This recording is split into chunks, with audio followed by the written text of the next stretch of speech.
bras se redresse.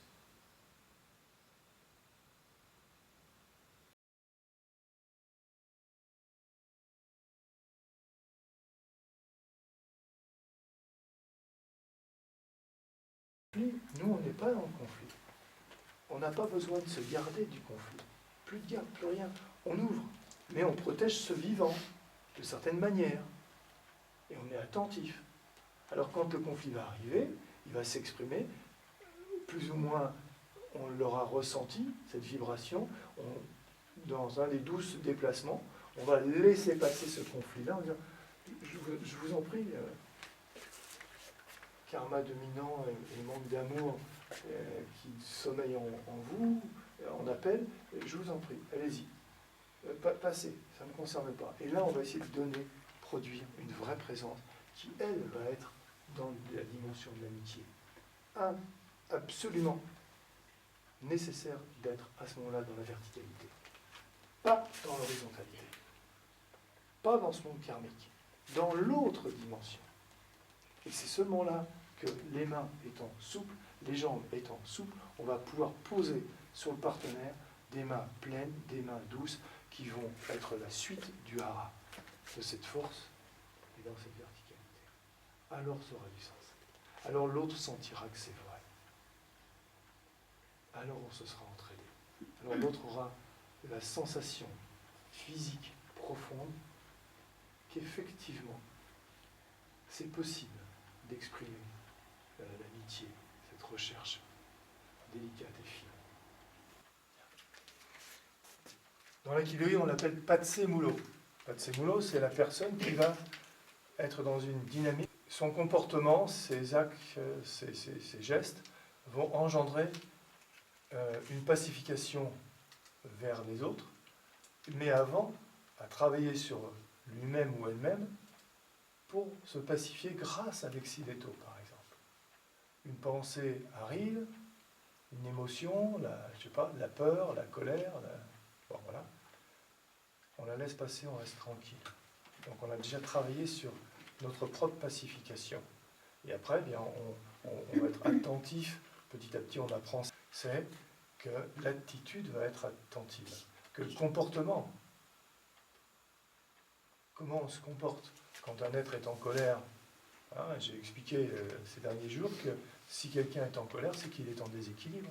Si quelqu'un a peur, c'est qu'il est en déséquilibre. Sa dimension d'amour, d'amitié, ne peut pas s'exprimer à ce moment-là.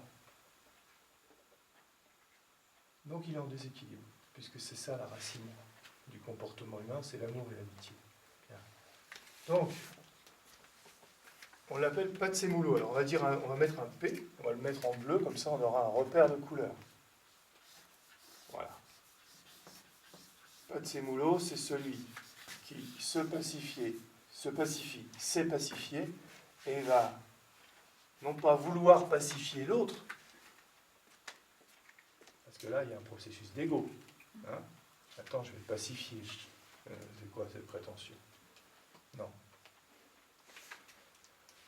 Va produire attitude, comportement, gestes et actions de telle sorte que les conséquences de ça vont produire une prise de conscience chez l'autre. Prise de conscience qui va l'aider à se pacifier.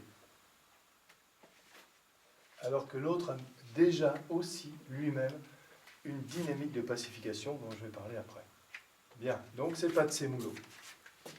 Le P, c'est la Terre dans la cinétique, hein, dans le mouvement qui va se réaliser. Et qui va par un processus cinétique de mouvement lui permettre de changer de plan. Il ne va plus être là, même déjà, il est séparé, il n'est pas dans le processus de conflit. Il est déjà dans un autre temps-espace. Et quand l'autre qui s'appelle le satellite va agir, je vais mettre son nom là bientôt, la perception de la vibration de sa pensée qui passe dans ses cellules, elle est perçue. Ça, il va changer de plan.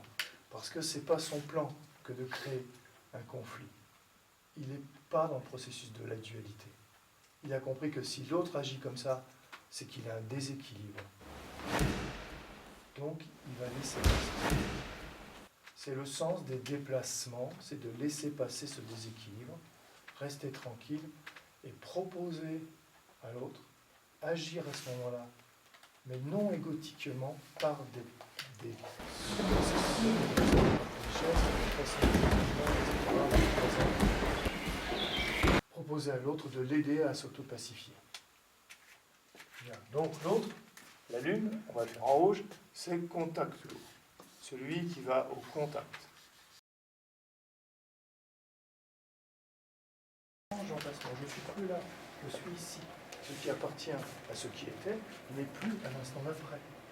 Le passé n'est plus le présent. Le présent même, il est déjà plus présent. On est donc d'instant en instant, je ne parle même pas de présent, parce que le présent, quand on en a conscience, il est déjà passé. Le temps où on prend conscience d'un instant, il y a une partie de seconde qui s'est déjà passée. Donc le présent n'existe pas, mais c'est la notion de instant en instant, instant en instant. Chaque instant existe parce que c'est un rassemblement d'informations, de conscience, de perception, de sensation, qui nous fait penser que c'est un instant. Si on s'y attache, on est prisonnier à cet instant déjà passé. C'est ce que les gens vivent tout le temps.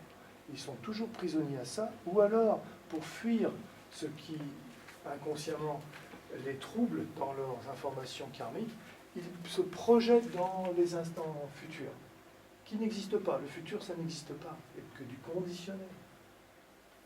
Voilà.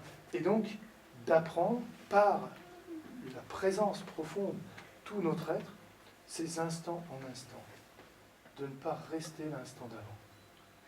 Et dans les relations, de mettre ça en œuvre. Car si on reste un instant d'avant, eh bien on est toujours en retard. On est en réaction. On est en réaction. Alors que lorsqu'on développe cette présence, on va ressentir ce qui se passe. Et on va agir, même lorsque l'autre n'a pas commencé d'agir, on a senti qu'il a changé de pensée. On va aller vers lui avec une autre ouverture et proposer autre chose. C'est vraiment important, ce processus de satellisation. À partir de là, est géré par ce centre de gravité, ce hara qui descend et qui monte grâce à la conscience de l'utilisation du bassin et des jambes. Et de savoir où on place les points d'appui sur les pieds, etc. À ce moment-là, les bras sont libérés, on l'a dit tout à l'heure. À partir de l'exidéto, on apprend à construire toute la verticalité et les bras sont libres. Et là, les bras sont libres. C'est-à-dire qu'ils n'ont plus la volonté de pousser, de tirer, je ne sais trop quoi. Ils sont libres, hop, ils vont suivre. Ils vont se relâcher, ils vont venir amplifier une dynamique verticale par un processus horizontal. Et eux aussi, à partir des épaules, et pas simplement des avant-bras et des poignets, mais à partir de la verticalité, des épaules vont s'enrouler, se dérouler, et ça va multiplier les déplacements de la Lune dans plusieurs directions. Vatsemulo, la partie horizontale du contact.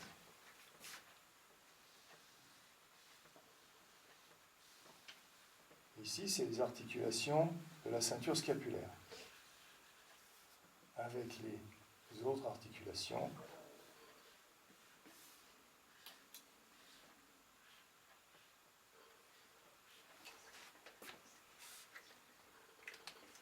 Et ces articulations, à partir de la verticalité qui monte, qui descend, qui tourne, envoient à partir du hara un mouvement spiralé qui se répercute dans la ceinture. Par exemple, ici, si je regarde le personnage comme ça, donc je suis à gauche, voilà, qui envoie un mouvement spiralé qui, lui, vient de ce mouvement-là, qui se répercute ici, l'expiration et le hara allant vers le centre de notre ami Toc, voilà, où le contact est ici. Ça continue, à la fois directement de hara à hara, première dynamique, deuxième dynamique, ça continue ici. Voilà. et les deux se produisent, et finalement les deux font carrément unité, et les choses se produisent. C'est une onde, une vibration, et ce n'est pas une obligation, etc. C'est une onde qui se propage. Et le hara se trouve être, on va le faire en rouge, comme ça on va lui garder sa propriété ici, se trouve être aussi soit par ici, dans une autre dynamique, et de toute façon, vers la Terre. Et ça suffit. Il n'y a plus besoin de tirer, de pousser, d'écraser, de lever, je ne sais trop quoi.